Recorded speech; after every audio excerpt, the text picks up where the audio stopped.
Para no cambiar la presentación que ya tenemos en pantalla, solamente les voy a ir mencionando su nombre, por favor me dice presente o lo escriben en el chat.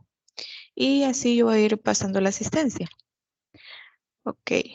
Diana Esmeralda Álvarez Romero.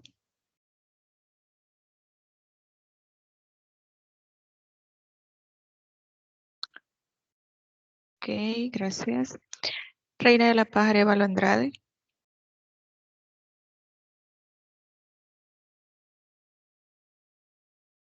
Carlos Antonio Arevalo Largueta.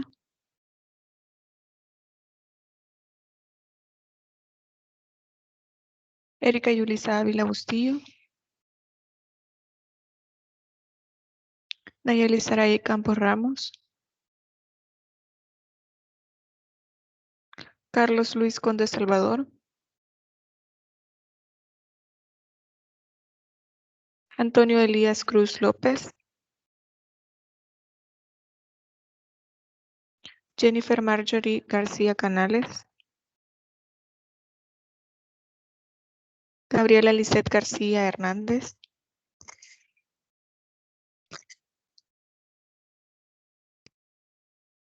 Kevin Galvarino Hernández Benavides.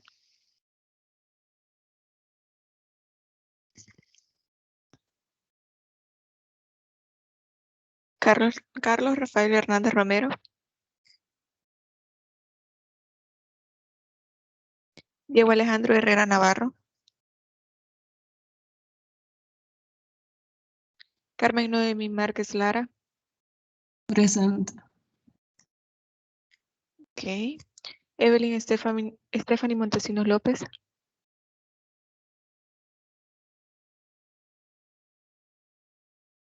Génesis Mariela Montoya Romero.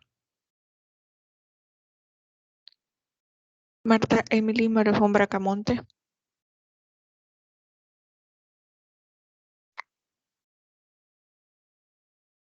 Arevalo Largueta, permítame.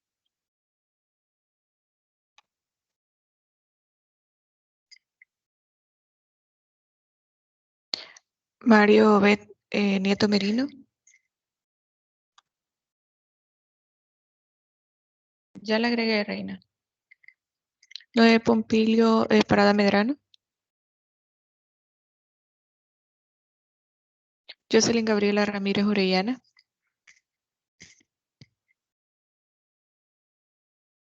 Estela Noemí Ramírez Sánchez.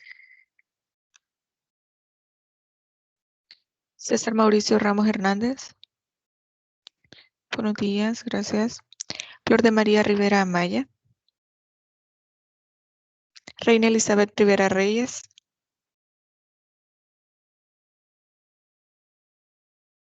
David Santiago Rivera Vázquez.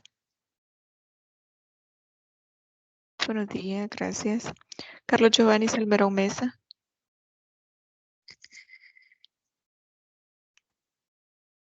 Ok, Emily, ya le agregué. Sandra Saraí Sánchez Escobar.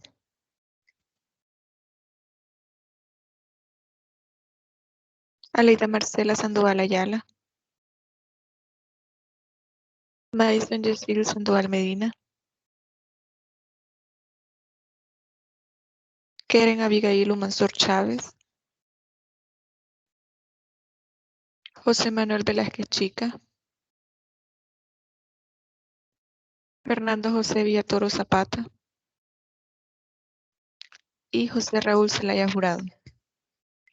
¿Alguien más que haga falta en la asistencia de ese día?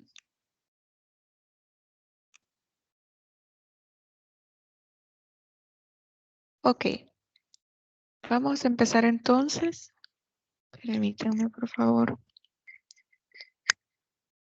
Bueno, hoy le corresponde exponer al tercer grupo, que está conformado por Carmen Lara, Marcela Sandoval, Emily Morejón y por Génesis Montoya, que tienen el grupo número 3. En este caso, ustedes ya pueden ver en pantalla el tema que les corresponde, que es inseminación artificial y fecundación in vitro. Así que les pido a todos, por favor, que mantengan apagados sus micrófonos, que pongan atención y al momento de hacer las consultas, ustedes pueden colocarla en el chat o encender su micrófono para poder preguntarle al grupo, al menos a las personas que van a defender. Así que les pido que por favor pongan atención Si ya están listos las personas que van a exponer, pueden comenzar ya. Vaya. Buenos días a todos y todas. Somos el grupo número 3, conformado por Aleida Marcela Sandoval Ayala, Marta de Amelie Morejón Bracamonte, Génesis Mariela Montoya Romero y mi persona, Carmen Noemí Márquez Lara. El día de hoy nos corresponde hablarles acerca de la inseminación artificial y lo que es la fecundación in vitro como técnicas de reproducción humana asistida. Sin duda alguna, nosotros sabemos de que la familia es la base fundamental de la sociedad. Además de que tradicionalmente se ha establecido de que la familia tradicional como tal se constituye o se reproduce a través del acto sexual entre hombre y mujer. Sin embargo, la forma o la manera en la que la familia actualmente se puede llegar a constituir o se puede llegar a formar ha cambiado, ha evolucionado.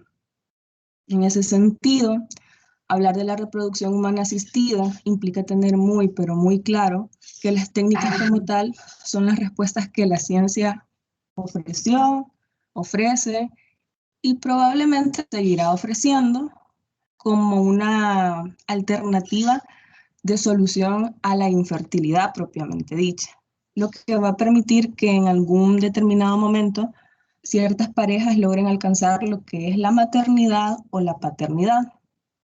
En ese sentido, es conveniente entonces ir acoplando ciertas ideas en cuanto a que existen dos grandes técnicas o procesos de reproducción humana asistida.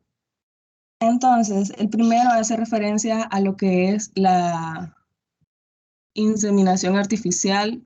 No sé si cambió la diapo.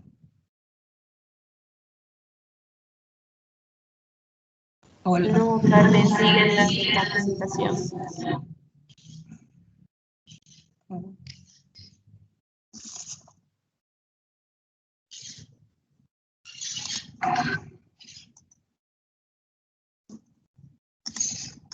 Lo voy a dejar desde acá entonces. Ahí lo ven, ¿verdad? Sí, así puede ver. Vaya, la inseminación artificial. Mendoza nos dice de que el procedimiento de la inseminación artificial consiste en intentar hacer que el material genético masculino llegue al óvulo de una mujer mediante un artificio cualquiera. Este procedimiento tiene como finalidad principal fecundar el óvulo de la mujer para lograr un embarazo y posterior a ello el alumbramiento de un hijo. La inseminación artificial como tal consiste en depositar lo que es el semen del hombre en el útero de la mujer, para que así los espermatozoides puedan llegar a las trompas de falopio. Se dice de que hay de dos tipos de inseminación artificial, que la primera es la inseminación artificial homóloga, en la que la pareja de la persona es la que dona el semen, mientras que en la inseminación artificial terapéutica, quien dona el semen es un donante. La otra técnica, perdón, de reproducción humana asistida hace referencia a lo que es la fecundación in vitro como tal. Se dice de que la fecundación in vitro es un procedimiento de reproducción asistida en el cual la concepción del embrión se realiza fuera del cuerpo de la mujer. Es decir, la unión entre el material genético masculino y el óvulo se realiza en un laboratorio para que cuando se haya creado un embrión sea posible introducirlo en el interior del útero de la mujer y que éste se desarrolle con normalidad. La fecundación in vitro, en palabras más sencillas, se diría de que es el que se realiza, el procedimiento que se realiza en un laboratorio. Se pretende con esto de que haya contacto entre uno o más óvulos de la mujer con los espermatozoides del hombre para así poder conseguir o lograr lo que es el embarazo. Entonces, ¿cuál sería la diferencia que radica entre la inseminación artificial y la fecundación in vitro? Todo caería en que la primera, que es la inseminación artificial, se realiza de forma o de manera intrauterina, es decir, que hay contacto directo con la mujer, mientras que en la fecundación in vitro, como segunda técnica de reproducción, el procedimiento se lleva en un laboratorio para posteriormente colocar lo que es el embrión en el cuerpo de la mujer. Ahora bien, las formas de establecimiento de filiación por inseminación artificial y fecundación in vitro. Hay que partir de la idea en cuanto a qué es la filiación en el derecho de familia. Se dice que es el vínculo jurídico que existe entre dos personas en la que una desciende de la otra, lo que puede darse como consecuencia de hechos biológicos o de actos jurídicos. Entonces, podríamos referirnos al Código de Familia, que también nos da una concepción de qué es la filiación en el artículo 133, y dice de que es el vínculo de familia existente entre el hijo y sus padres, que respecto del padre se va a denominar paternidad y que respecto de la madre se va a determinar como maternidad. Acá es donde viene como lo curioso, porque en el Código de Familia solo se regulan dos clases de filiación, que puede ser por consanguinidad o por adopción. Pero a mi parecer lo que nos va a interesar en este apartado de la filiación es el de identificar cuál sería la forma de establecimiento propiamente cuando se da el uso o el empleo de las técnicas de reproducción humana asistida. Prácticamente con el uso o el mero acto de recurrir a las técnicas de reproducción humana asistida, la doctrina comúnmente o mayormente establece de que en estos casos se abre el paso a lo que es la filiación, pero a través del acto de voluntad. ¿Por qué? Porque en estos casos no manda lo genético, sino que manda lo querido. Sencillamente se establece de que en los supuestos en los que ya sea que el hombre o la mujer recurre a las técnicas de reproducción humana asistida, obviamente se da el empleo de una de esas técnicas y la filiación se dará en favor del hombre o de la mujer que no haya aportado el material genético. Entonces, este asume de una manera voluntaria lo que sería la maternidad o lo que sería la paternidad, según sea el caso del bebé. Prácticamente, y con esto termino, juega un papel importante en lo que es la filiación en relación a las técnicas de reproducción humana asistida, lo que es la voluntad y la buena fe, ya sea del hombre o de la mujer, porque él es consciente de que su pareja ha recurrido a las técnicas de reproducción humana asistida, ya sea lo que es la inseminación artificial o lo que es la fecundación in vitro como tal. Ahora queda mi compañera Marcela. Muy buenos días a todos, maestra y compañeros. Pues ahora les voy a hablar sobre la regulación legal nacional e internacional sobre el tema de las técnicas de reproducción humana asistida, en ese caso la inseminación artificial y la fecundación in vitro. Pero nos debemos de preguntar si realmente existe una regulación en nuestro país acerca de estas dos técnicas, o por lo menos si existe algo que regule las técnicas de reproducción asistida. Pues la respuesta es que no existe, existe una carencia en el ámbito de derecho de una regulación hacia estas técnicas, pero se pueden desglosar ciertas leyes o ciertos artículos para poder interpretarlos y que se pueden aplicar en esos casos. Les traemos algunos de ellos, no todos, pero que se puede, con el fin de cumplir el derecho, porque ese es un derecho el cual la familia tiene. Primeramente nos vamos a referir a la Constitución de la República de El Salvador, en el artículo 1. Pues él dice que El Salvador reconoce a la persona humana como el origen y el fin de la actividad del Estado que está organizado para la consecución de la justicia, de la seguridad jurídica en común.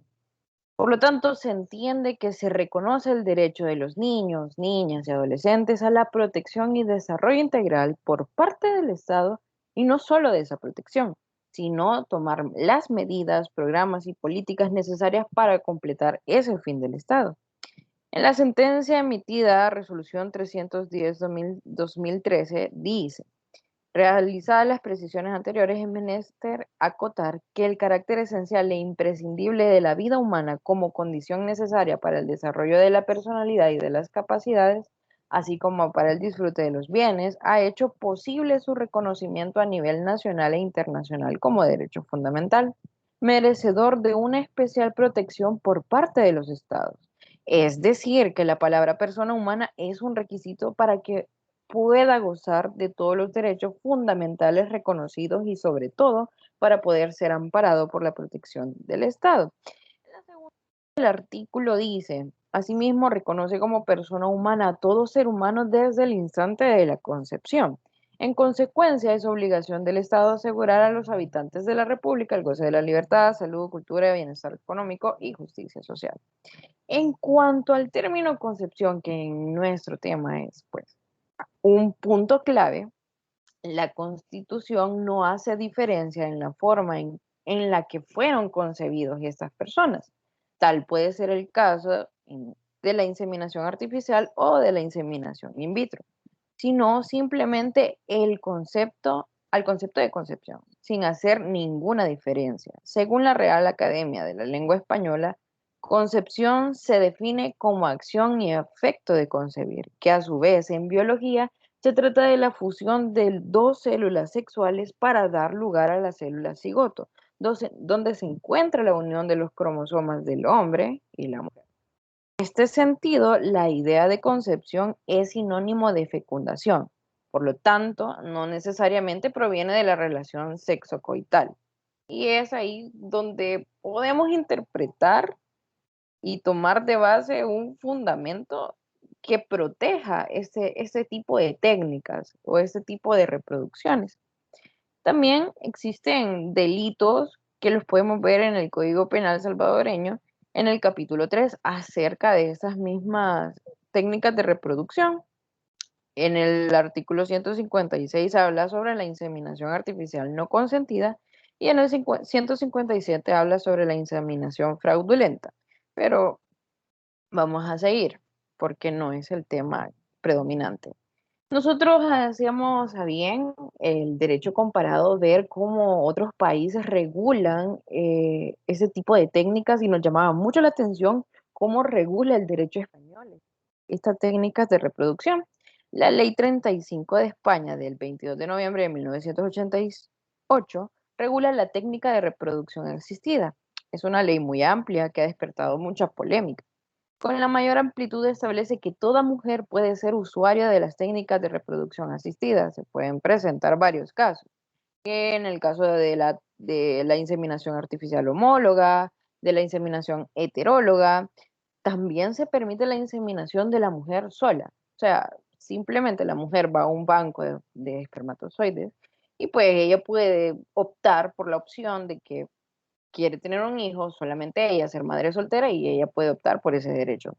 También recuerdo de que en una clase de esta estábamos, la licenciada nos hacía una pregunta acerca de que qué pasaría o si la persona muere, la otra persona puede, digamos, eh, ¿cómo decirlo?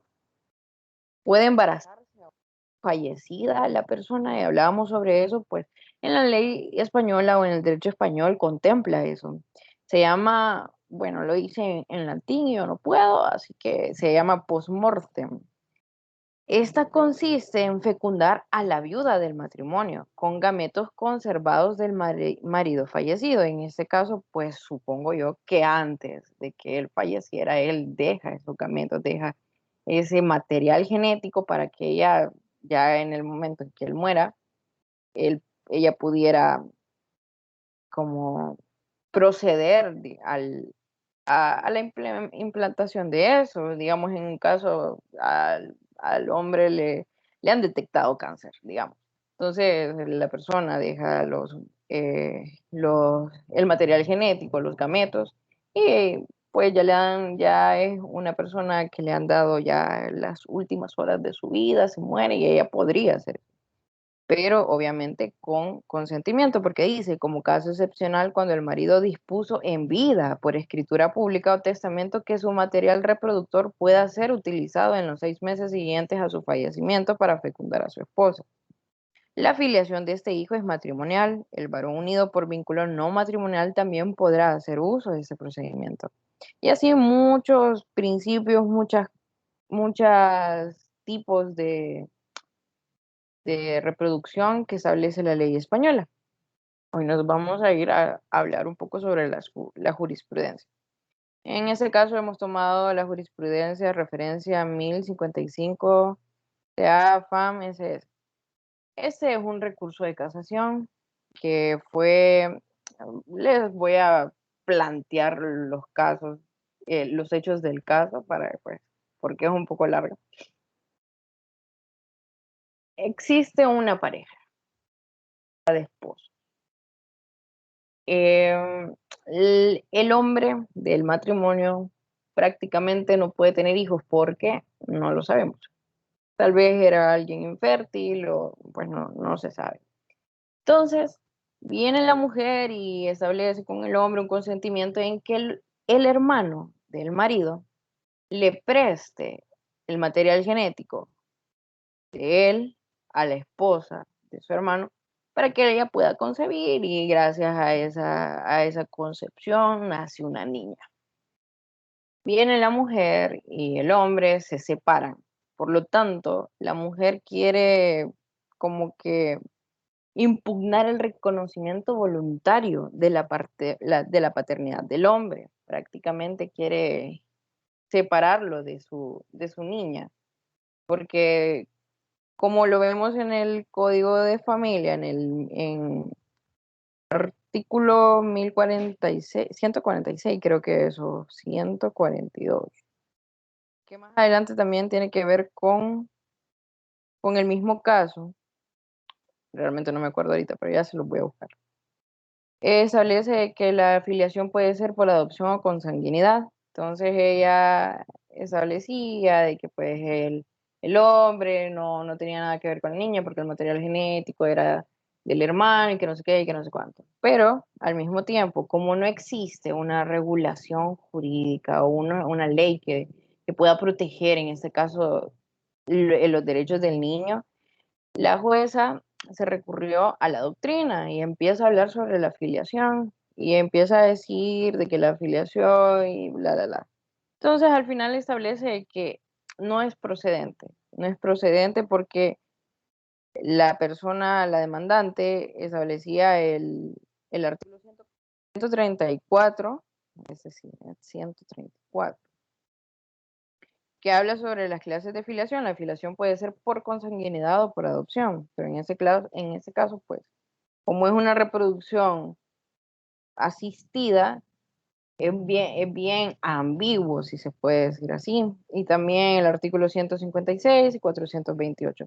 Al no haber una regulación bien precisa, la jueza se recurrió a la doctrina, prácticamente estableció de que no se puede por lo mismo de la afiliación, porque como sabemos la afiliación es un derecho que tienen los niños y los padres, o sea, tienes una relación, un vínculo entre el hijo y el progenitor, y ese despliega serie de derechos y obligaciones. Además, se estableció el consentimiento de las partes, el consentimiento tanto de la mujer como del hombre. Entonces, al final establecen de que no ha lugar la casación. Esa ha sido toda nuestra exposición. Muchas gracias. Ok, perfecto. Gracias a Carmen y a Marcela por la explicación de este tema. La verdad creo que ha quedado bastante claro a lo que hace referencia a la inseminación in vitro y sobre todo a la parte de la inseminación artificial. En este caso, yo ya se los he mencionado en clases anteriores que estos temas tienen que ver bastante con la parte médica, genética, pero también tienen un componente de derecho, que eso es lo que nos interesa, sobre todo en la parte de derecho de familia. Y bueno, no sé si Emily y Génesis ya están listas para las preguntas. Sí, Licia. Ok, perfecto. Y Emily, no sé si está por ahí también. Hola, buenos días. Sí, aquí estoy. Ok, perfecto. Bueno, para comenzar vamos a ir directo a lo que nos interesa, a la parte de la afiliación, porque en esa parte del derecho de familia, como les digo, todo esto tiene un componente ético, médico, genético, pero en este caso la pregunta va enfocada a lo siguiente, cualquiera de las dos puede contestar. Yo les mencionaba que dentro del proyecto del Código de Familia se había contemplado integrar esta parte de las técnicas de reproducción humana asistida, donde entra la inseminación artificial y la fecundación in vitro. Se tenía contemplado que ya iba a estar ahí. Entonces, ¿consideran ustedes que ya teniendo contemplado esto para el Código de Familia, en el caso que mencionaba la compañera Marcela, al conocer la jueza de este caso sobre estas técnicas de reproducción humana asistida y hacer el abordaje y el estudio de la filiación, ¿consideran ustedes que debió haberse valorado este caso, esta sentencia de una manera distinta, sabiendo que en nuestro país ya se realizaban efectivamente estas técnicas de reproducción humana asistida y poder reconocerlo como una forma de poder establecer filiación? No sé si puedo responder yo. Sí, no hay problema. Vale. Pienso que digamos, de llegar a suceder la situación en que estas, digamos, técnicas de reproducción humana asistida sean reguladas en nuestro país y, bueno, y lo llevemos a este caso que usted nos menciona, pienso que si bien pudo haber sido abordado de una mejor manera, decirlo así, sí deberíamos considerar siempre la voluntad procreacional que se menciona en la sentencia, porque a pesar de que, digamos, no se tenía, en este caso en concreto, la niña de ese caso no tenía, digamos, no era genéticamente hija del señor que ya se había realizado una vasectomía, independientemente de cómo se haya, digamos, cómo haya tenido vida esta niña, cómo se haya logrado el embarazo de esta niña junto con la señora. Pienso que es más importante la voluntad procreacional independientemente de cómo haya sido, digamos, llevado a cabo este embarazo. Es lo que yo pienso. Ok. La idea es que podamos problematizar el tema porque lo que yo quiero es que ustedes puedan expresar el dominio del mismo tema. Entonces, lo que trato de ver es el criterio que tienen ustedes. Por eso les hago este tipo de preguntas, no tanto en la parte teórica. Ahora bien, como lo que nos interesa acá es la afiliación, entonces a eso es a lo que yo voy. Realmente debió haberse hecho un abordaje distinto de la afiliación en estas sentencias, porque de voluntad procreacional ya estuvimos hablando la clase anterior, ya hubo un grupo que nos habló sobre esa parte en específico, los elementos que la conforman, etcétera. Pero el hecho de que en nuestro país ya haya clínicas especializadas para las técnicas de reproducción humana asistida, pero no sea o no esté expresamente contenido dentro del código, implicaría entonces que no se puede establecer filiación por las técnicas de reproducción humana asistida.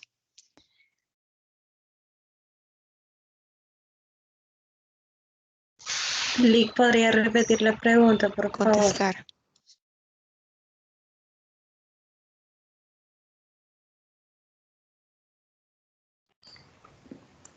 Lick, ¿podría repetir la pregunta, por favor? Ok.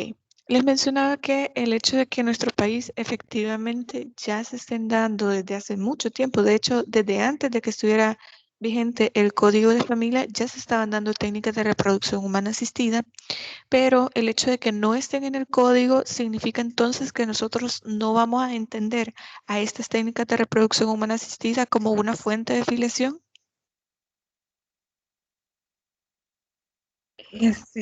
Buenos días. Creo que esto va relacionado con el artículo 134 del Código de Familia y se dice que la afiliación solo se puede dar por consanguinidad y adopción. En este caso, en el artículo se establece de forma muy amplia. Entonces se puede dar a entender que la afiliación en casos de técnicas de reproducción humana asistida pueden entrar en este concepto de consanguinidad y adopción. No sé si Oh, por ahí va encaminada la respuesta. ok, perfecto.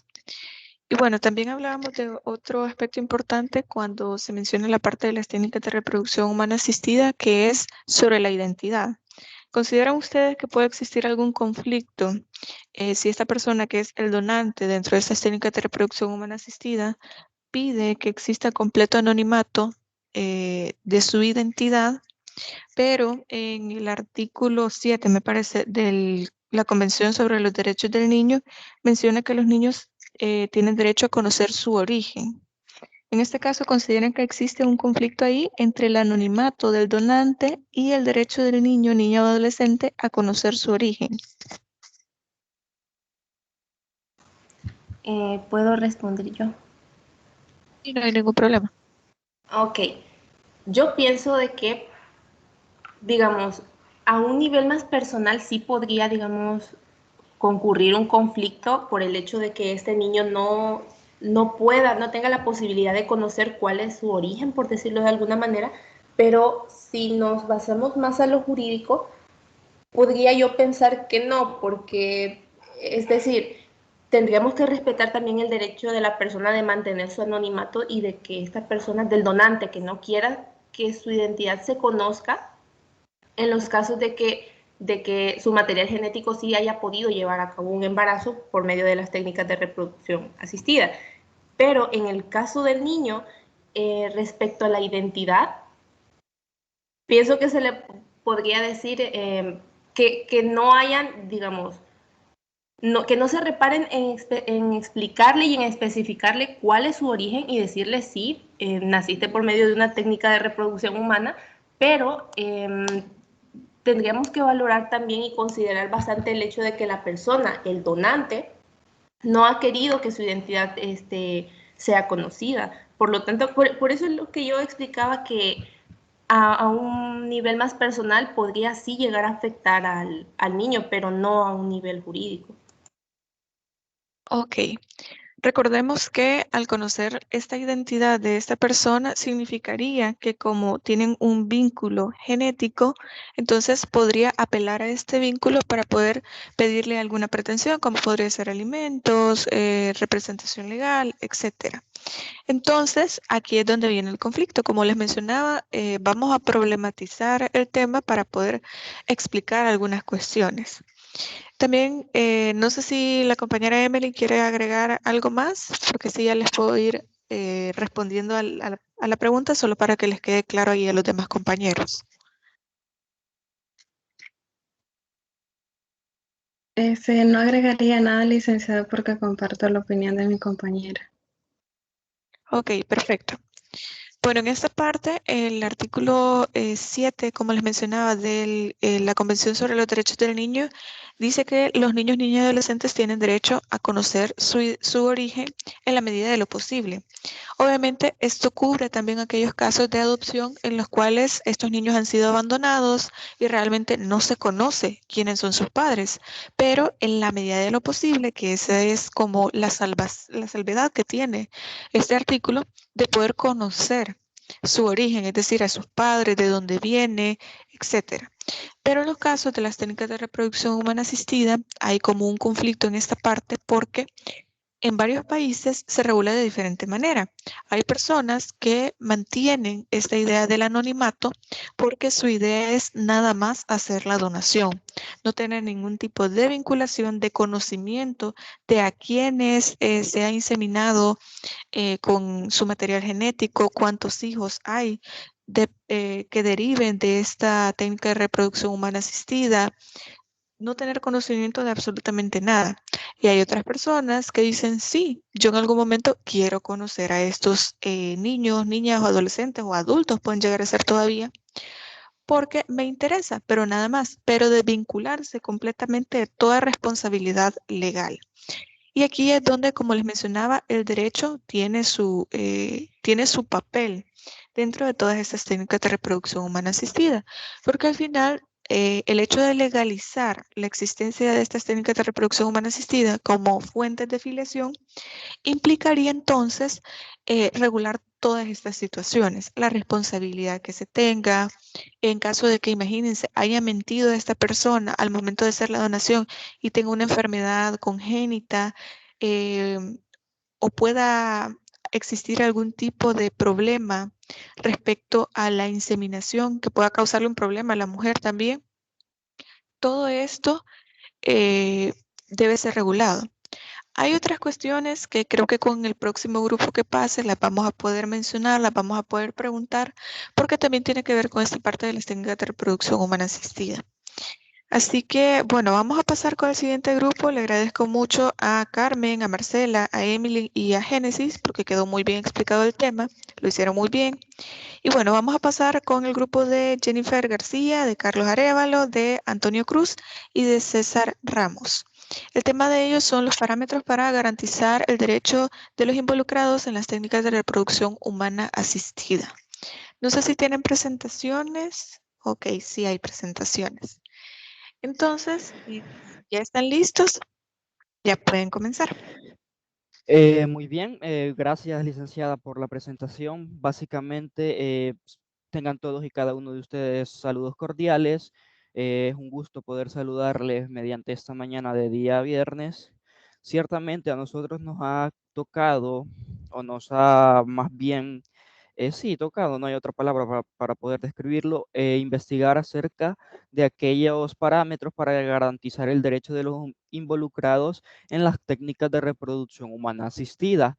Ciertamente, en este caso en cuestión, en esta circunstancia en específico, los anfitriones principales que darán inicio a la exposición en una primera instancia será mi persona, su humilde servidor, y segundamente sería Carlos Antonio Arévalo Argueta, para exponer otros puntos que son de vital y fundamental importancia mediante este tema en cuestión. Le pediría o le solicitaría a mi compañero Antonio si puede pasar a la siguiente diapositiva a efectos de poder entrar en materia propiamente. Básicamente, como ya hicieron alusión nuestras compañeras acerca de las técnicas de reproducción humana asistida que existen, tales como la inseminación artificial, tal como la fecundación in vitro, nosotros vamos a profundizar un poco más acerca de estas. No obstante, consideramos algo de sustancial importancia remitirnos a la historia propia que tiene este tema en específico. Trataré de ser lo más breve posible porque sí, evidentemente es un tema bastante en el cual se debe de ahondar y girar en torno a la parafernalia que gira básicamente en el mismo. Vamos a remitirnos en una primera instancia a la época antigua. Sin duda alguna debemos ser enfáticos desde el comienzo de esta investigación o de esta presentación en mencionar que los registros y evidencias acerca de las técnicas de reproducción humana asistida mediante el periodo de la Edad Antigua, es decir, 400 años antes de nuestra era y hacia el año 476 una vez entrada nuestra era. Son evidentemente casi nulos todos aquellos registros, pruebas y evidencias que podemos nosotros encontrar mediante esta época. No obstante, lo que sí existen son pequeños indicios muy precarios, eso sí, hay que hacer hincapié y resaltar ello mismo acerca de esta determinada cuestión, pero no como la concebimos y la entendemos hoy en día, sino que más bien se ha entendido, se ha podido corroborar que fue por medio de la población de los babilónicos y de los arábigos, donde se hallaron primeramente por medio de una metodología natural, el poder mediante los vegetales, mediante las plantas, mediante la flora en sí, producir más frutos en virtud de las técnicas que según las tradiciones de estos pueblos tenían en una primera instancia. Cabe resaltar que aquí no podemos ni concebir aún lo que es el nacimiento o las primeras gateadas de la reproducción humana asistida, puesto que no se suscita o no existe de la manera en que la entendemos hoy en día. Si es muy amable mi compañero Antonio de pasar a la siguiente diapositiva, por favor.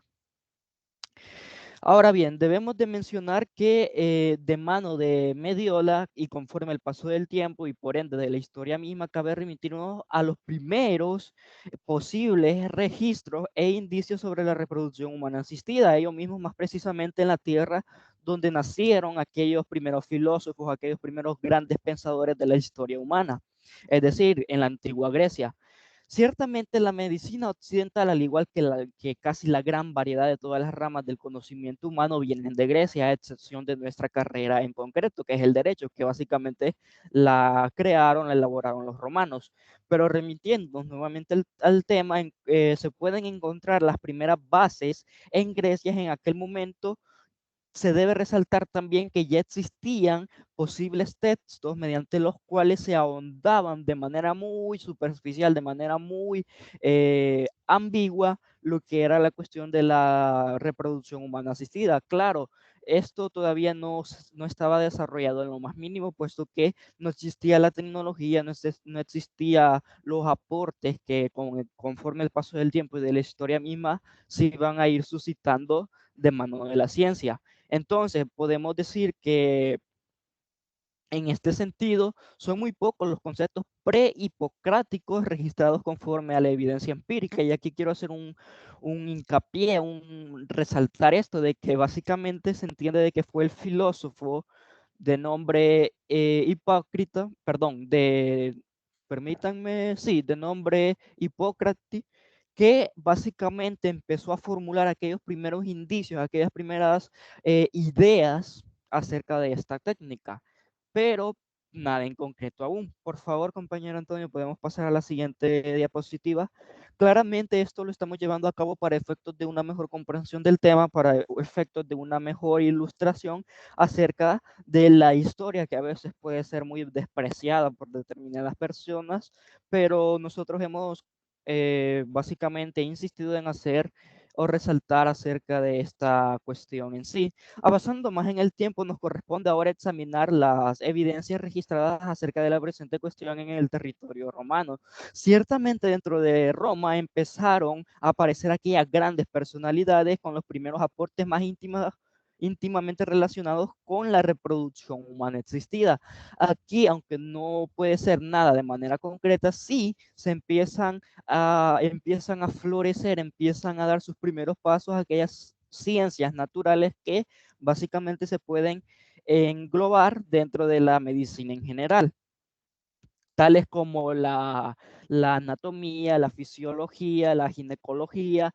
Fueron estas ciencias o estas ramas de la medicina las que fueron dando sus primeros indicios, sus primeros pasos acerca de la reproducción humana asistida.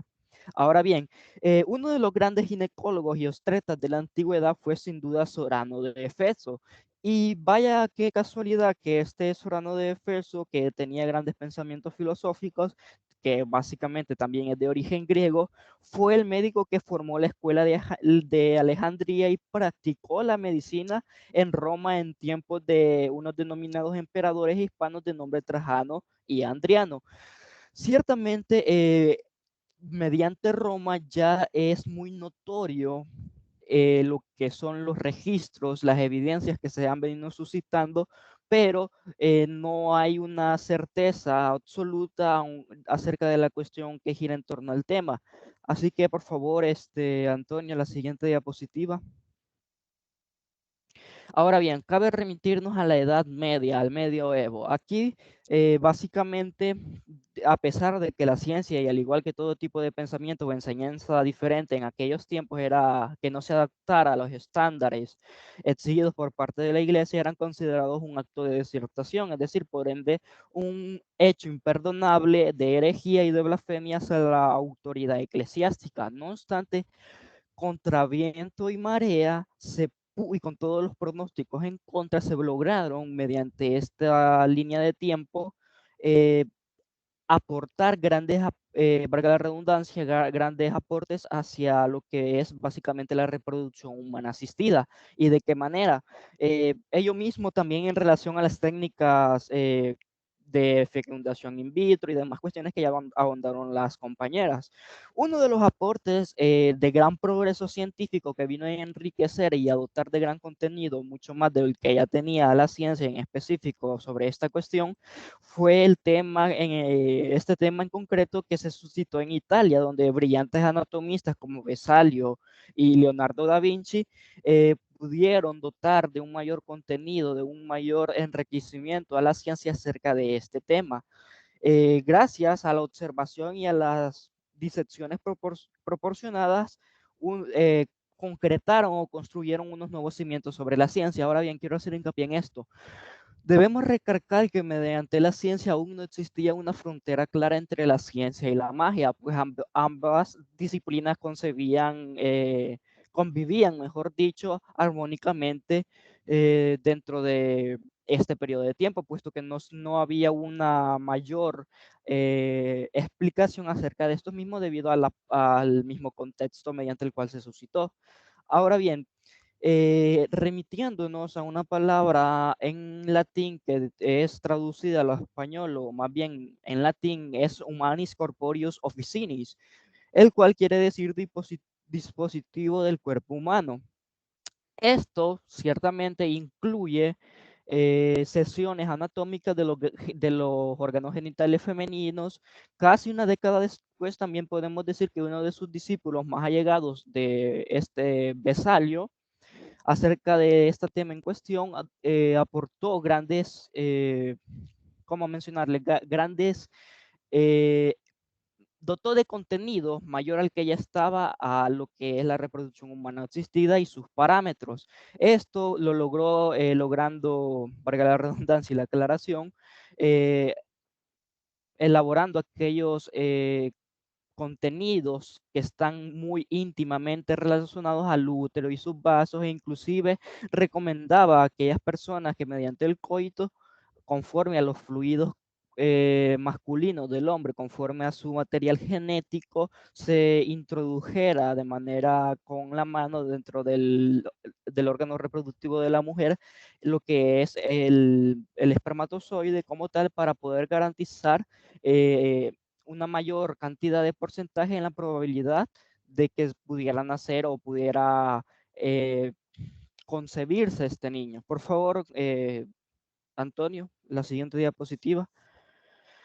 Ahora bien, una vez abordado esto, debemos recalcar que también la OMS ya en tiempos contemporáneos, en el año de 1993, ha definido la esterilidad involuntaria como una enfermedad y un derecho fundamental a conseguir mediante la terapia para una enfermedad, así como la curación de un estado de variación anatómica y fisiológica no reversible.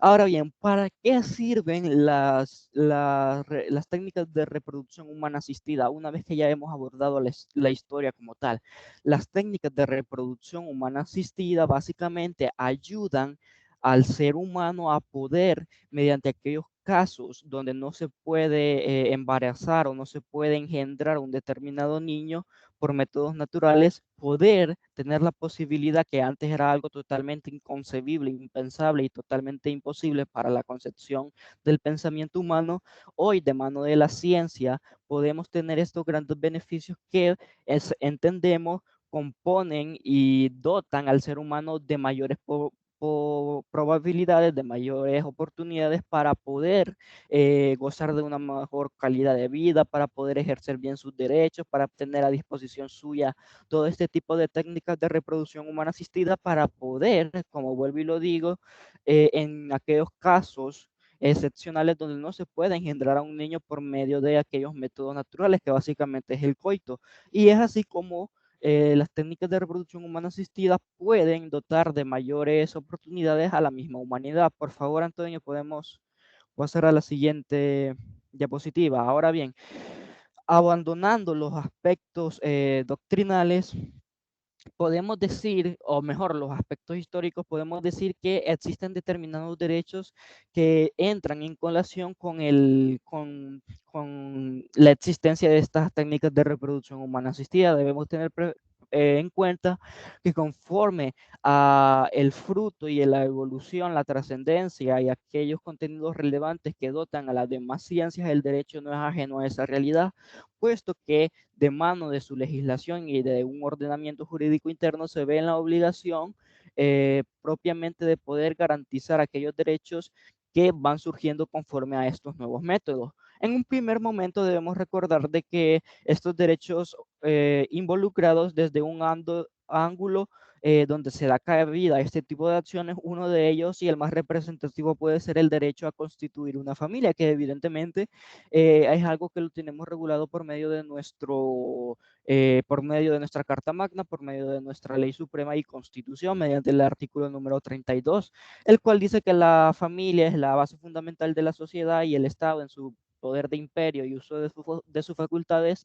deberá crear todos aquellos mecanismos, todos aquellos instrumentos y servicios que estén en íntima relación con las necesidades y urgencias que la misma familia ha de necesitar, es decir, esto en el ámbito cultural, educativo y demás cuestiones que se consideren pertinentes. Básicamente aquí lo que estoy haciendo es parafraseando el artículo.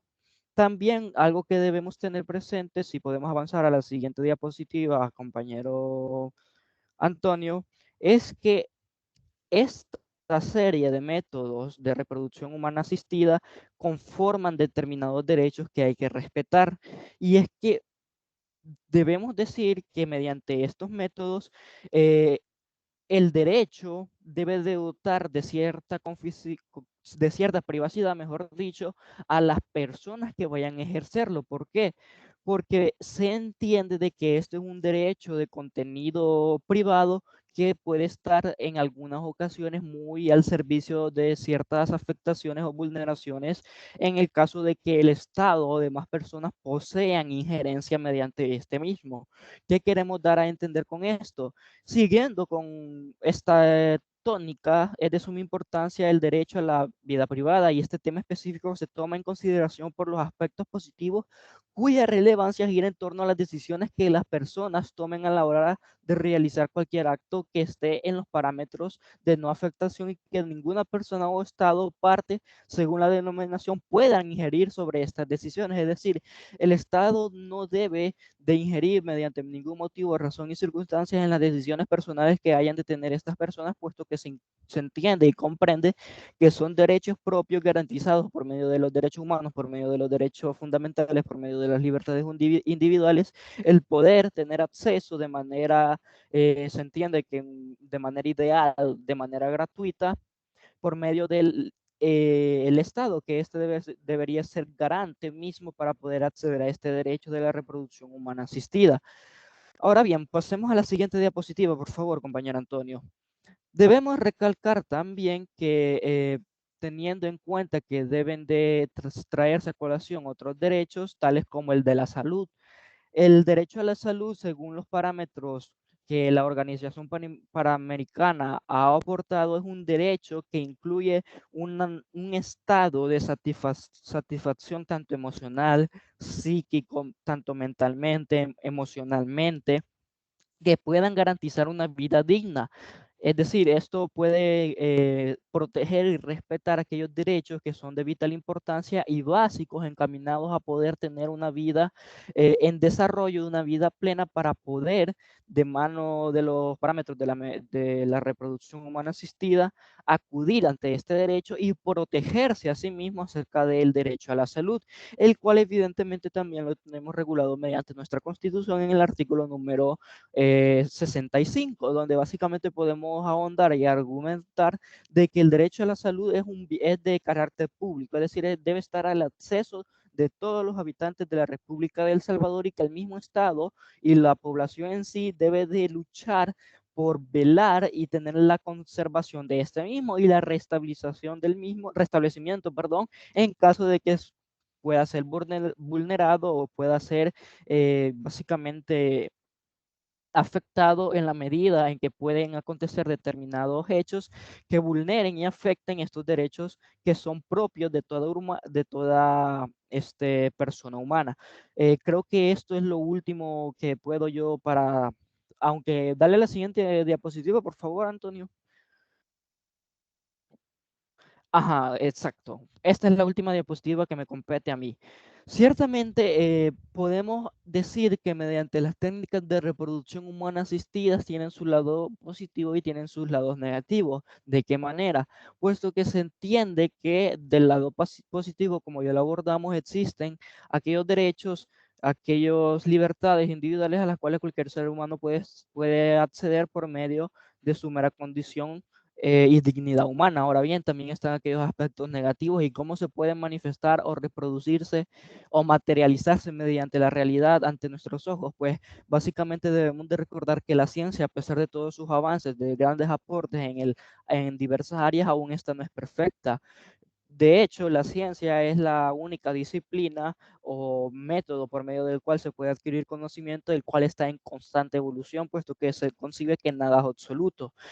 Ahora bien, cayendo ya en los derechos que pueden ser vulnerados es la integridad física y psicológica de la persona que va a ser aquella que gozará de este derecho. No obstante, se pueden dar malformaciones en el feto, se pueden dar malformaciones en aquellos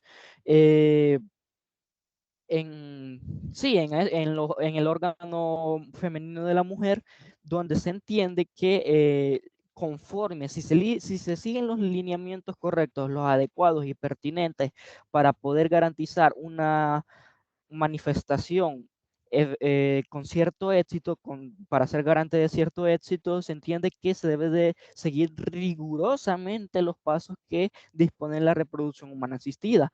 Y también un derecho que se puede ver vulnerado, o una cuestión más bien dicha, es la maternidad, puesto que el embarazo, ahondando en él, es aquella situación donde la mujer puede estar en cierta vulnerabilidad en su condición de madre y por el niño que está por nacer, puesto que se encuentran expuestos a riesgos durante y después del parto. Estas amenazas pueden representarse en el plano social y familiar, económico, educacional, afectivo, etcétera, y repercutir negativamente en la salud físico y psicológica de la madre y del niño por nacer. Entonces, para terminar con este punto y mi intervención, podemos concluir de que los métodos de reproducción humana asistida son aquellos que entendemos que simulan ser la manipulación de los espermatozoides y de los óvulos de los embriones en un laboratorio, esto de forma in vitro, con el objetivo de lograr un embarazo.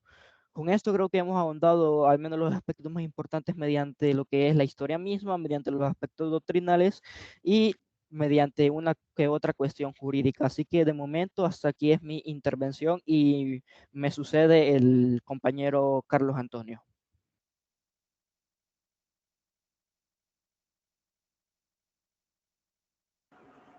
Sí, buenos días. ¿Me confirma, licenciada, si se escucha bien?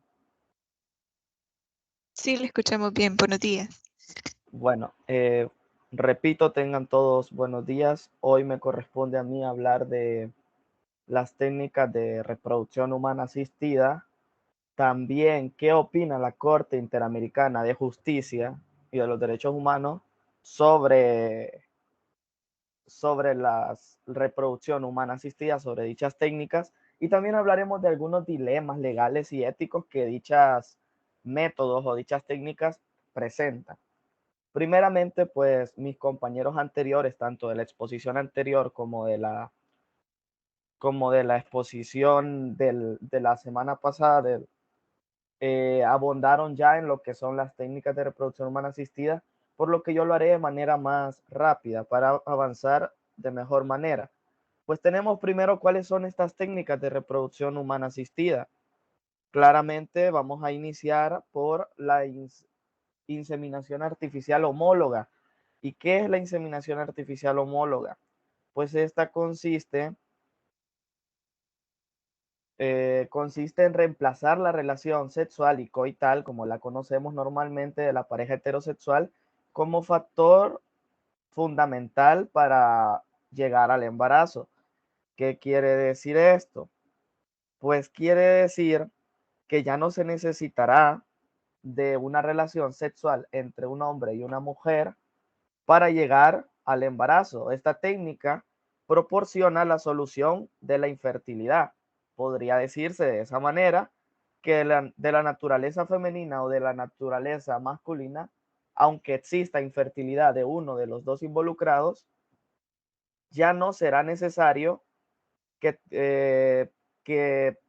como pareja no tengan un hijo, ya que se ofrece esta solución para que puedan tener uno cuando uno, valga la redundancia, de los dos no pueda concebir un hijo.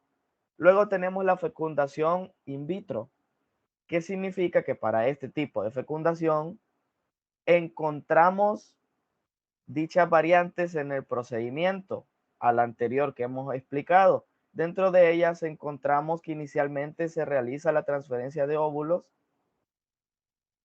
y espermatozoides para ser fecundados. En este caso, ya hemos oído de una sentencia muy conocida de fecundación in vitro en Costa Rica. Pero esta es una técnica más compleja, que la primera vez que se dio fue en 1978 en Inglaterra, en donde podemos decir que es conocido como la laparoscopía, el método que se utiliza para realizarlo, que son colocados de forma probeta junto a una solución especial que es similar a la que contienen las trompas de falopio para realizar dicha técnica. Continuamos, Antonio. Luego tenemos otras aclaraciones de otras técnicas. Por ejemplo, está la inyección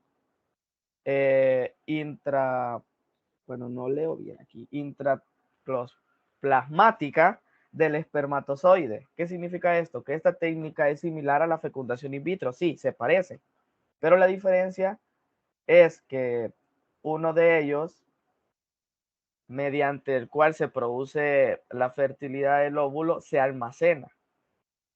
Eso es, y se inyecta. Luego tenemos la subrogación. ¿En qué consiste? Bueno, consiste en utilizar a una mujer quien va a sustituir a la madre genética para proporcionar el óvulo. Ya hemos escuchado de esto en exposiciones anteriores y siempre se han tenido debates sobre este asunto, pero eso lo veremos más adelante. Luego tenemos la criopreservación, que esta consiste en extraer los gametos femeninos y o masculinos y almacenarlos a temperaturas bajo cero, o mejor dicho, bajo las cuales ésta pueda sobrevivir, ya que como sabemos, los espermatozoides no pueden sobrevivir en temperatura ambiente normal como la conocemos. Continuamos, Antonio. Ahora bien, según el ámbito internacional, ¿qué son las técnicas de reproducción humana asistida? Bueno, las técnicas de reproducción humana asistida forman parte de lo que conocemos como salud sexual y reproductiva. Como bien dice la diapositiva, la Conferencia Internacional de Naciones Unidas sobre la Población y el Desarrollo, realizada en el Cairo en 1994, adopta un concepto integral de salud sexual y reproductiva. La salud reproductiva, por su parte, es un estado general de bienestar físico, mental y social, y no de mera ausencia de enfermedades o dolencias. ¿Qué quiere decir esto? Que en todos los aspectos relacionados con el sistema reproductivo y sus funciones y procesos estará presente la salud como parámetro importante en la vida de cualquier ser humano. ¿Qué quiere decir esto? Que este concepto es sumamente amplio. ¿Qué significa? Que podemos afirmar que este trata de cubrir diversos derechos humanos reconocidos internacionalmente, que más adelante los enlistaré. La mujer ha tenido una constante lucha en todos los ámbitos de la sociedad con el fin y propósito de obtener igualdad. Eso lo conocemos y lo sabemos todos de sobra. Cosa que se está intentando lograr y esperemos se pueda lograr a plenitud con el paso del tiempo. Sería importante hablar también de qué derechos están relacionados a las técnicas de reproducción humana asistida, que ya mi compañero César las ha mencionado, pero las voy a abordar de manera muy rápida. Tenemos primero el derecho a la salud, el derecho a la igualdad en dignidad y derechos, derecho a procrear una familia, derecho a la vida privada, derecho a la libertad, derecho a beneficiarse del progreso científico, derecho a igual protección en la ley. Nosotros que estamos cursando esta materia, sabemos que de todos estos derechos no puede faltar ninguno, porque son importantes en la concepción de familia, que ya más adelante veremos los tipos de familia, o mejor dicho, hemos visto anteriormente los tipos de familia y veremos que no se trata solo de las familias como la conocemos, la familia nuclear, sino que también las familias que solo tienen uno de los progenitores tienen derecho a conformar una familia. Ahora, continuamos con la siguiente diapositiva. Bueno, como ya les mencionaba, aquí están los derechos reconocidos que son importantes y que de manera internacional se les reconocen a todas las personas que desean tener una familia y los que practican técnicas de reproducción humana asistida. Continuamos la siguiente diapositiva. Ahora, aspectos importantes que aporta la Corte Interamericana de los Derechos Humanos sobre la reproducción humana asistida. Bueno, para poder abordar en esto y de forma más comprensible entenderlo, hay que ver qué es la Corte Interamericana de los Derechos Humanos. Siguiente diapositiva, por favor. Para continuar, vamos a abordar en qué es la Corte Interamericana de los Derechos Humanos. Cabe afirmar, y podemos afirmar, que América Latina cuenta con un tribunal regional especializado en los derechos humanos, que, como ya he mencionado, es la Corte Interamericana de Derechos Humanos. Desde sus inicios en 1979 se dedicó a emitir opiniones consultivas y su rol jurisdiccional inició en 1987. En su primera etapa contenciosa se abocó a delitos de lesa humanidad. La responsabilidad internacional de los estados parte y se centra en el derecho penal humanitario, al encontrarse comprometidas diferentes fuentes restrictivas a la vida, en este caso, cuando se cometen delitos contra la vida, la libertad y la dignidad. Ahora bien, teniendo en cuenta todo lo antes mencionado sobre la Corte Interamericana de los Derechos Humanos, es necesario destacar que las técnicas de reproducción humana asistida no han estado fuera del debate de la Corte Interamericana en los tiempos contemporáneos. Ello mismo en nuestra región, fundamentado en los derechos humanos, en el periodo del 2014, el peruano García Sayán destacó lo siguiente: la democratización de las conciencias en América Latina hace que se haya generalizado y extendido la percepción de los derechos, llegando a la Corte algunas materias que hace que las técnicas de reproducción humana asistida puedan y deban aprobarse en los diferentes estados y, mejor dicho, en los diferentes países parte. Ahora, es importante entender, y escuchamos en la clase pasada, en la clase pasada o antepasada, algo importante, y era que cuando hablamos de las técnicas de reproducción humana asistida, se mencionó que no se debía practicar en una mujer que estuviera sola, porque eso limitaba al niño o limitaba al futuro bebé, lo limitaba del tener una familia. Eso es algo que a mí me sorprendió bastante cuando lo escuché y dije, bueno, ¿aquí qué pasa? Hice mis investigaciones y en realidad la Corte Interamericana de los Derechos Humanos dice que las familias monoparentales tienen el mismo derecho que cualquier tipo de familia a permanecer juntas y a poder procrear. ¿Qué quiero decir con esto? Que una madre soltera puede acceder a los métodos y técnicas de reproducción humana asistida, porque el hecho de que dos personas, hombre y mujer, o sea, mujer y mujer, hombre y hombre, tengan un hijo, no garantiza que este niño tenga buena educación. Y también que solo sea o un hombre o una mujer quien cuida a los niños, tampoco no garantiza que tengan una mala educación. Por lo tanto, la Corte Interamericana dice que las personas que deseen tener familia, en este caso monoparentales, por el caso de la muerte de uno de ellos, por el caso de una separación, pero que ya se tengan los planes de procrear, dice la Corte Interamericana de los Derechos Humanos que no se le puede discriminar de esa manera a una madre soltera, a un padre soltero, porque ellos tienen el mismo derecho.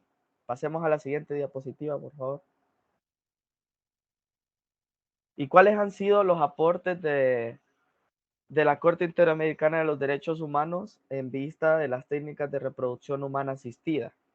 Bueno, regresemos, Antonio. Antonio, regresemos. Ok. Sí, ahí. ¿Cuáles han sido sus aportes sobre las técnicas de reproducción humana asistida? Bueno, el primer aporte es que da recomendaciones de cómo se debe realizar las técnicas de reproducción humana asistida. ¿Por qué? Porque se han presentado muchos y diversos dilemas éticos y jurídicos sobre estas técnicas, las cuales en este momento voy a abordar, y aclaro que lo que voy a decir, algunas opiniones que yo pueda vertir sobre este tema, son únicamente mías y no reflejan la opinión de todos los miembros de mi equipo. ¿Por qué? Porque hay ciertas cosas que son vacíos legales o son pequeñas cosas que no se pueden dar a la ligera, no se pueden crear a la ligera. En El Salvador no hay una ley que regule las técnicas de reproducción humana asistida, pero en el caso de que se cree en un futuro, yo esperaría que se tome con mucha calma y no a la ligera, porque se pueden dar ciertos vacíos legales como los siguientes. Primero, hay un dilema ético sobre que se pueda elegir el sexo del niño o niña en este caso. ¿Qué ocurre? En España, por ejemplo, como bien decía la compañera Marcela, ya está aprobado las técnicas de reproducción humana asistida con el pero de que no se puede elegir el sexo del bebé. En cambio, hay otros países de Europa del Este en los que eso sí se puede. Pero ¿qué es lo que se argumenta? ¿Cuál es el dilema ético aquí? El dilema ético está en que si tú puedes, si tienes la posibilidad de elegir el sexo del niño, estás creando discriminación. Y esto crea que no exista la posibilidad de esa aleatoriedad que se da cuando el niño o la niña, pues en condiciones, digamos, normales, que no es la palabra, digamos, en las condiciones que normalmente se dan, pues es más o menos al azar, ¿no? Que es niño o niña, lo sabemos hasta que ya hay como 7 meses de embarazo. En este caso no, en este caso tú vas y dices, yo quiero un niño. Y se buscan los embriones que más, o mejor dicho, que ya presenten más apariencia, digamos, si se puede decir de esa manera, o más congeniaciones de niños. En este caso, en España, esto no es permitido porque se dice que fomenta la discriminación. Ahora, cada quien tendrá su opinión y bueno, al finalizar la exposición me gustaría escuchar diversas opiniones. Otro dilema ético que se tiene está en el aspecto de las parejas que presentan infidelidad. ¿Qué quiere decir esto? Que en España esto no está regulado, por lo que un hombre que está casado puede fácilmente tener un hijo por medio de las técnicas de reproducción humana asistida con una mujer que no es su esposa. Entonces, se da el dilema y según la doctrina hay muchos juristas que dicen, no, esto no puede ser posible porque nosotros mismos estamos desvirtuando más la familia. ¿Por qué? Porque este hombre, en este caso Carlos Arévalo, imagínense, Carlos Arévalo que está casado, está también con otra mujer y con ella va a tener un hijo mediante las técnicas de reproducción humana asistida y el Estado, en este caso yo sé que cualquiera es libre de tener un hijo, digamos, con quien quiera, pero estamos desvirtuando la familia. Así lo veo yo. Bueno, cada quien tendrá su opinión. Tercero, porque aquí hay varios dilemas en realidad. El tercero está en las condiciones psicológicas y en las condiciones en las que la mujer que se quiera someter a dichas técnicas se encuentre. Esto sí está regulado en España y quiere decir que antes de realizar estas técnicas de reproducción humana asistida, la mujer debe someterse a un examen, un test, digamos, psicológico para ver cuáles son sus condiciones. Aquí algunos pueden decir, bueno, pero cuando se tiene un hijo mediante una relación sexual, no se le está haciendo este examen, no se le hace un examen para saber si está bien emocionalmente o no. Pero en este caso, para las técnicas de reproducción humana asistida, sí hay que hacerle el examen. Entonces, eso se hace, según la legislación española, así lo dice, se hace para evitar problemas emocionales más adelante, como por ejemplo, evitar la violencia creada por problemas psicológicos, etc. Otro dilema bastante importante y que la ética en realidad se cuestiona es en el aspecto de la edad. ¿Qué quiero decir con la edad? Pues está biológicamente comprobado que la edad de mayor fertilidad de una mujer oscila entre los 20 y los 30 años de edad. De los 30 a los 35, pues sigue siendo una edad, digamos, recomendada, pero de los 35 en adelante ya es un poco riesgoso. ¿Y cuál es el debate aquí? Bueno, que las el colectivo feminista, espero que no se me ofenda nadie aquí con lo que voy a decir, el colectivo feminista defiende que en caso de que el embarazo sea peligroso para la mujer, se puede practicar el aborto. Es lo que dicen ellas. Ellas piden el aborto para una mujer que esté en peligro. ¿Y qué ocurre? Que luego, en sus marchas, hablando de las técnicas de reproducción humana asistida, dicen que no importa que la mujer tenga 40 años y que tenga una salud bastante cuestionable en el aspecto de que sea un embarazo riesgoso, que se lo practique porque no se le puede negar el derecho de que en este caso acceda a las técnicas de reproducción humana asistida, por más que el parto sea riesgoso. Entonces, aquí yo lo que veo es una doble moral, porque por un lado es necesario que se aborte porque hay un embarazo riesgoso, pero por el otro, a pesar de que existan estos riesgos, hay que acceder a las técnicas de reproducción humana asistida, aunque médicamente no sea recomendable. Entonces, yo me pregunto aquí, que venga una feminista y me explique por qué esa doble moral, esa doble concepción que no tiramos ni para un lado ni para el otro. Hay muchos dilemas más, a mí me encantaría poder hablar de todos los dilemas que encontré, de todas estas cosas, pero el tiempo apremia. Por lo tanto, pasemos a la siguiente diapositiva.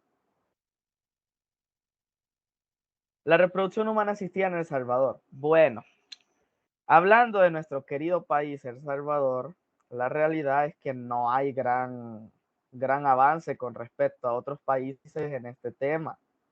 Cabe marcar que la reproducción humana asistida, pues, se vuelve necesario para hablar de esto, primero establecer el nivel macro que debe imperar en todos los estados. Y El Salvador, en la Constitución de la República, como mencionaban anteriormente, en su artículo 1 dice: El Salvador reconoce a la persona humana como el origen y el fin de la actividad del Estado, que está organizado para la consecución de la justicia, de la seguridad jurídica y del bien común. Se entiende entonces que se reconoce el derecho de los niños y las niñas y adolescentes a la protección y desarrollo integral por parte del Estado.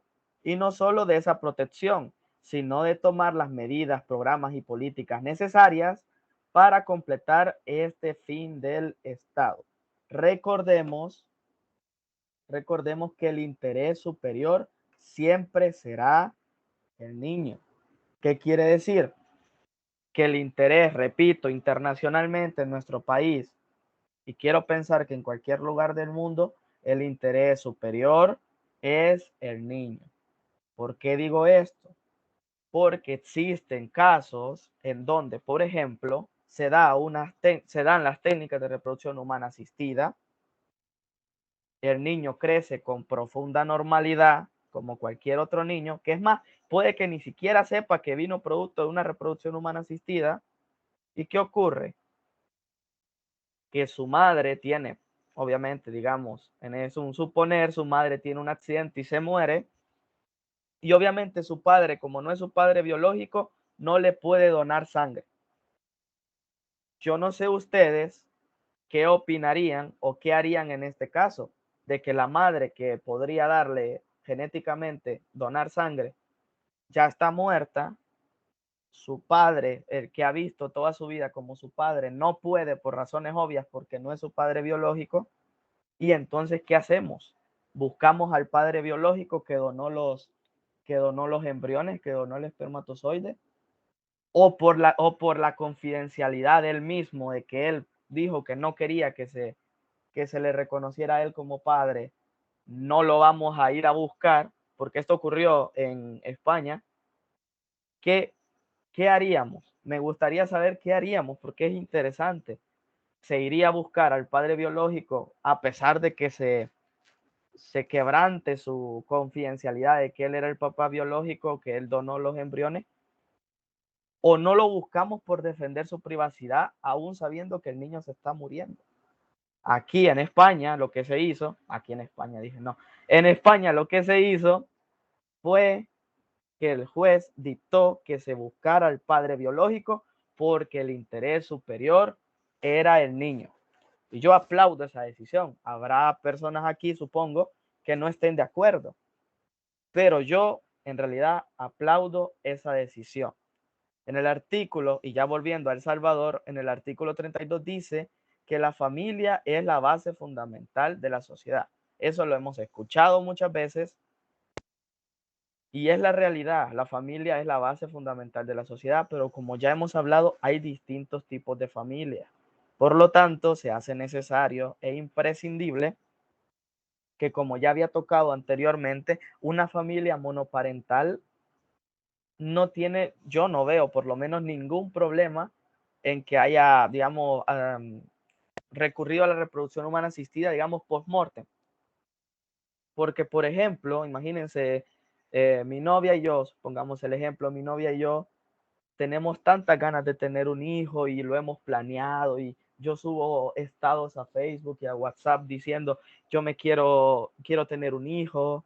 Ella y yo estamos muy emocionados porque vamos a recurrir a la reproducción humana asistida y estamos tan emocionados y resulta que me muero. Imagínense, fui al estadio, me dio COVID y me morí. Entonces, ella quedó, obviamente, quedó sin mí, pero con las mismas ganas de tener un hijo mío. Y había manifestaciones claras y manifiestas de que yo también quería. Yo no veo por qué negarle a ella, que de por sí ya tiene un dolor muy grave, que es haberme perdido a mí. Yo no veo por qué a ella se le tiene que impedir que acceda a estos métodos sabiendo que yo había dado demostraciones claras y manifiestas de querer tener un hijo con ella. Luego de siguiente diapositiva, creo que ahí ya finalizaba. Así que solamente decir que yo sé que he tocado temas bastante que pueden herir la sensibilidad de algunos, pero es así como yo lo veo y me parece importante y me gusta el debate. Si hay alguien que está dispuesto a dar su opinión, me gustaría escucharla y bueno, dejo a mis compañeros con la ronda de preguntas. Muchas gracias a nombre de todo el equipo. Muchas gracias, Carlos, y también muchas gracias a César por esta excelente ponencia. En realidad, muchos casos de los que usted ha planteado son casos que hasta el momento el derecho no ha podido darle una respuesta, o algunos países han podido, pero sigue siendo bastante criticable. Con la parte de la historia que nos explicaba César, podemos ver que no es un tema reciente, y eso lo mencionaba en exposición anterior. Aún sabiendo que estas técnicas de reproducción humana asistida son anteriores al Código de Familia, se decidió no colocarlo. Y con esto, pues, significa no tener una regulación respecto a este tema, lo que significaría no reconocerlo como una fuente de filiación. Pero, con toda la exposición que ya escuchamos, notamos de que a pesar de que no existe una ley en específico respecto a este tema, pero tenemos cierta protección y bueno, ya vamos a hablar de eso en la ronda de preguntas. Lo único que le recomiendo a Carlos es que no vaya al estadio, no vaya a ser que su novia lo pierda, porque pues, según lo que menciona, pues no está bien, ¿verdad? Pero bueno, más allá de eso, ya hablando en serio, pasando a la ronda de preguntas, no sé si está por ahí Jennifer y Antonio para hacerles las preguntas.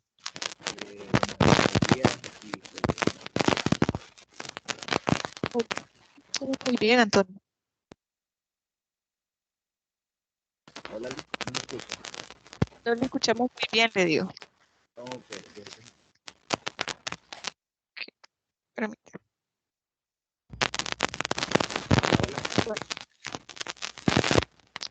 No se escucha muy poquito. Pero bueno, vamos a pasar a la pregunta. Voy a hacer la pregunta y cualquiera de los dos que quiera contestar, no hay ningún problema. Bien, como les mencionaba, vamos a problematizar el tema, vamos a ver qué solución damos, más allá de los casos que ya, los dilemas que nos presentaba Carlos en exposición. Por ejemplo, tenemos el caso, ya se los había planteado, el caso de Sofía Vergara. No estamos hablando de problemas al momento de querer hacer esta técnica de reproducción humana asistida, esta inseminación, esta fecundación in vitro. No es un problema para poder hacerlo o de la situación del hombre, de la mujer, si se utilizan, gametos de alguien más, etcétera. No estamos hablando de eso. El caso acá, y se los planteo rápidamente para los que no escucharon esa clase, El caso de Sofía Vergara es que ella estaba casada con una persona. En ese momento ella tenía cáncer y ella decidió utilizar sus gametos y los de su esposo para poder fecundar, para poder hacer la fecundación, y ya se encuentra este embrión y está congelado. O sea, este embrión lo único que necesita es ser implantado dentro del útero de la mujer para poder comenzar con el embarazo. Es decir, ya hay un embrión ahí, ya está fecundado este óvulo. Entonces ya se encuentra congelado. Y bueno, ella se divorció, se volvió a casar con alguien más, pasaron los años y ahora ella dice, yo ya no voy a seguir pagando que este bebé, sí, o sea, este embrión esté congelado. O sea, esta criogenización creo que se llama, a esta técnica de mantener congelado este material genético, o sea, este bebé. Ahora bien, ella dice, bueno, que se deseche, y de pronto la demandan a ella porque obviamente ya está fecundado, es decir, ya hay un embrión ahí. En este caso, ¿consideran ustedes que sí se puede desechar a este embrión o tendría que haber algún tipo de, está bien que la hayan demandado a ella, vamos a decirlo así, porque se trata de la vida de un bebé a través de esas técnicas de reproducción humana asistida? ¿Cómo se podría resolver un problema así que se pudiera dar aquí en El Salvador, que una mujer decida hacer esto, congelar a este bebecito, a este embrión, y de pronto dice, no, ya no lo quiero, lo voy a desechar? ¿Qué consideran ustedes que podría pasar? ¿Qué es lo que se podría hacer en este caso?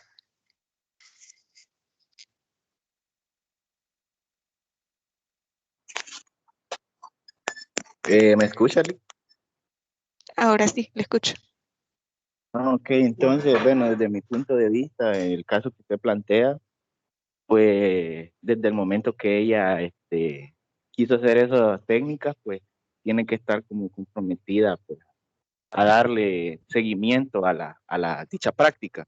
Entonces yo considero desde mi óptica, punto de vista, como le digo, es de que tiene que darle una solución y no pues tratarlo como que si no fuera nada entonces y desecharlo, pero sí considero que se debería de, por eso es importante tener una buena regulación cuando hablamos de este tema, en casos así, porque a veces puede decir, quiero tener un bebé, un niño, y a la hora de llegar, no, ya no lo quiero. Entonces, las leyes tienen que ser pues bastante específicas a la hora de, pues, cuando suceda este caso que nos planteó, pero considero que se debería dar seguimiento y pues que fue actuar además la fe de esa persona que hiciera eso, de que ya no lo quisiera.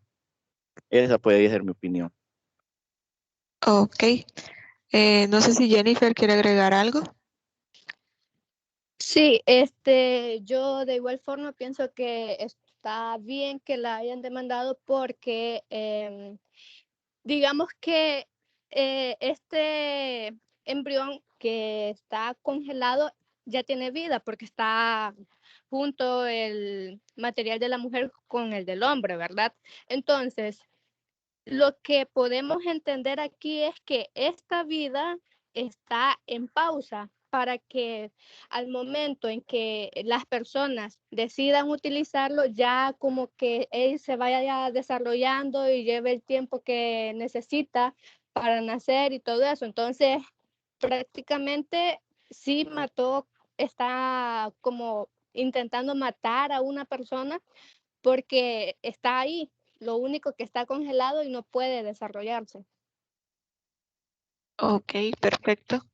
Bueno, les voy a plantear una situación. Yo sé que este tema lo va a desarrollar otro grupo más adelante, pero ya que Carlos mencionaba la Corte Interamericana de Derechos Humanos, hay una sentencia de Artavia Murillo en la cual se establece una teoría en la que dice que hasta que no exista anidación, es decir, colocar este óvulo fecundado dentro del vientre de la madre, que exista esta implantación, entonces no se va a considerar que existe vida. En esta teoría que yo les estoy planteando entonces, ya no estaríamos, o sea, ya Sofía Vergara en este caso no tendría ningún problema porque estaríamos diciendo que no va a existir vida hasta que no esté implantado en el útero de la madre. ¿Consideran correcta esta teoría? Porque entonces vamos a decir que todo lo que sucede en el laboratorio con las técnicas de reproducción humana asistida, sobre todo con la fecundación in vitro, que la fecundación se da en el laboratorio y únicamente se le va a implantar este óvulo ya fecundado a la madre madre dentro de su vientre, entonces ahí ya vamos a considerar que hay vida o vamos a aplicar, en el caso de El Salvador, el artículo 1 de la Constitución, que es al momento de la concepción. ¿Qué opinan ustedes? Porque recordemos que al momento de la concepción se entiende como una relación sexual normal, pero en el caso de las técnicas de reproducción humana asistida se da a través de inseminación, de procesos diferentes que no implican una fecundación, o sea, una concepción normal. ¿Consideran ustedes que el artículo 1 se puede aplicar a los casos de técnicas de reproducción humana asistida?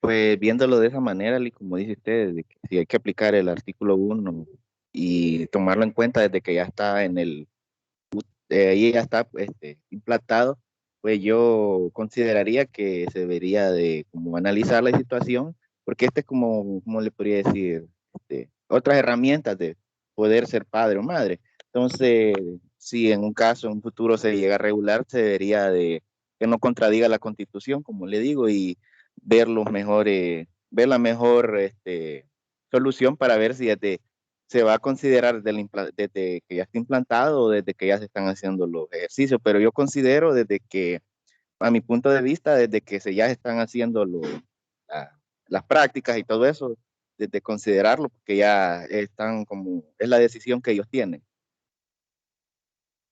Ok. En este caso podríamos apelar al argumento que mencionábamos en la voluntad procreacional.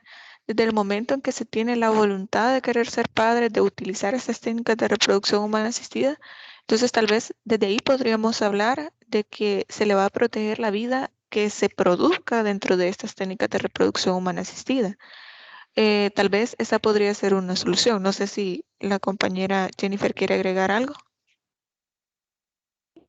Sí, primero pues tenemos que tener en consideración que estas técnicas de reproducción humana asistida son el resultado del avance científico, ¿verdad? Entonces, planteando así como lo dice la licenciada, que el artículo de la Constitución lo dice que a modo de dar a entender que el embarazo, por decirlo así, va a surgir a partir de la relación coital entre dos personas y sabiendo que las técnicas de reproducción humana asistida, cualquiera que sea, se da en un laboratorio, entonces no se podría aplicar lo que dice el artículo 1 de la Constitución. Y por lo tanto es que el derecho tiene que evolucionar al lado de la ciencia y de la humanidad, porque tiene que irse adecuando a todas las nuevas técnicas, en este caso de reproducción que van apareciendo, ya que de esta forma no se van a entrar en vulneraciones de derechos de las personas, porque lo que pasó con el caso de Costa Rica, que en el 2000 ya la fertilización in vitro no fue legal, por decirlo así. Entonces ya después entró en conflictos y al final la corte dijo de que no era correcto lo que habían hecho porque se vulneraron varios derechos como el de fundar una familia, el de la vida privada y todos estos. Entonces, por lo tanto, es que al momento en que en El Salvador se quiera validar lo que es estas técnicas de reproducción, se tiene que adecuar a la Constitución para que no existan este tipo de conflictos en el futuro y que siempre se garanticen y protejan los derechos de las personas. Eso es todo. Ok, perfecto. Muchas gracias. Y bueno, una última pregunta para cualquiera de los dos que quiera contestar. ¿Consideran ustedes que si nosotros llegáramos a poder regular estas técnicas de reproducción humana asistida aquí en nuestro país, consideran que eso tendría una consecuencia negativa sobre la adopción? Es decir, en las técnicas de reproducción humana asistida, en muchas ocasiones se puede, bueno, hasta como lo mencionaba el compañero Carlos y decía, hasta elegir el sexo del bebé. Imagínense que se prohíba eso, pero las personas van a preferir tener o pagar este proceso de técnicas de reproducción humana asistida sobre la adopción. Entonces, ¿consideran que eso sería una consecuencia negativa para esta bueno, esta institución legal que es la adopción.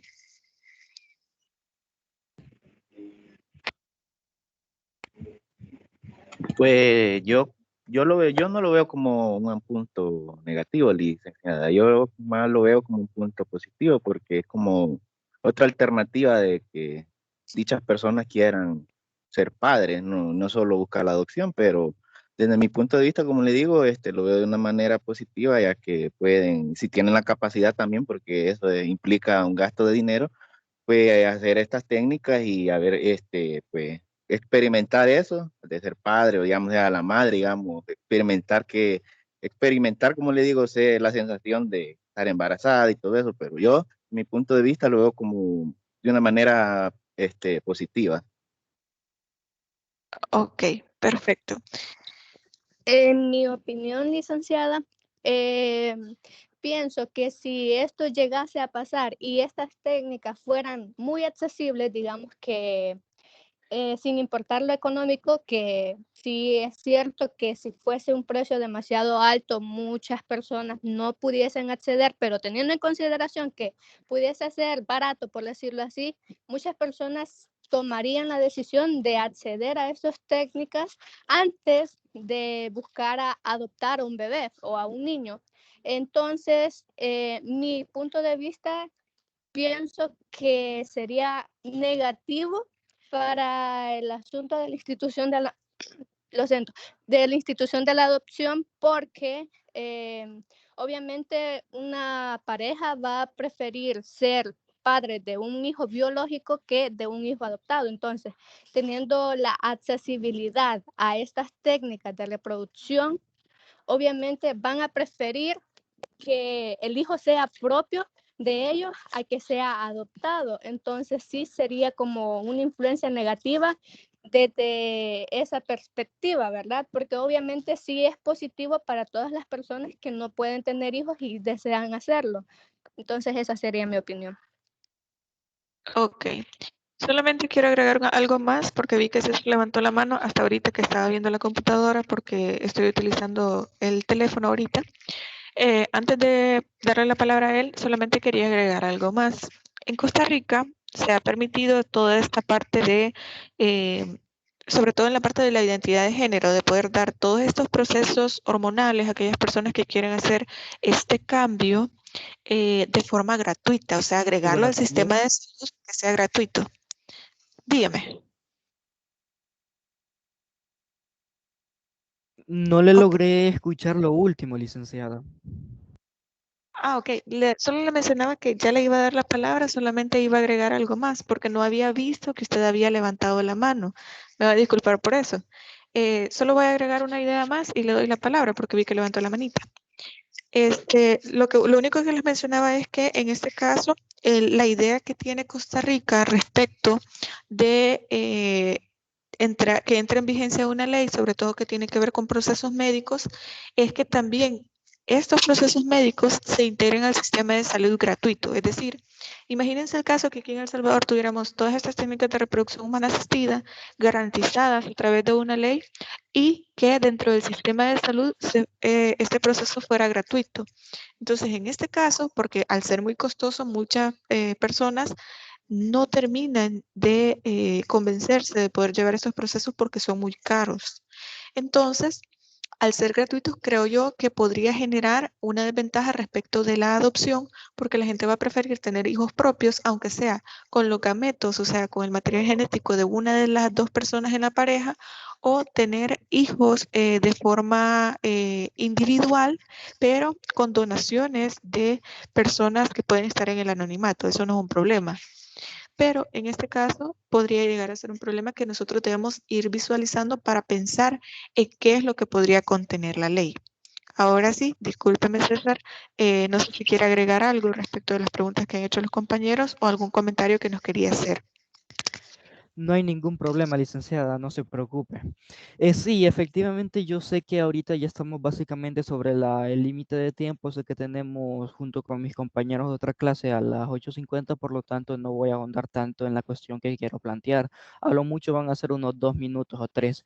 Y es que teniendo en consideración y además de generar un aporte más, con considero que hay un caso que podemos traer a colación que figura ser de vital y esencial importancia para este caso en específico, puesto que lo voy a ir narrando. Un determinado hombre millonario al cual se le resguarda el nombre en virtud de su privacidad a la imagen y al honor, se hospedó en un hotel de Las Vegas en Estados Unidos, y sucede que cuando este hombre se retiró de su habitación donde había estado la noche anterior, se encontró por medio del recipiente de basura un condón, un preservativo lleno de su material genético, lleno de su fluido masculino.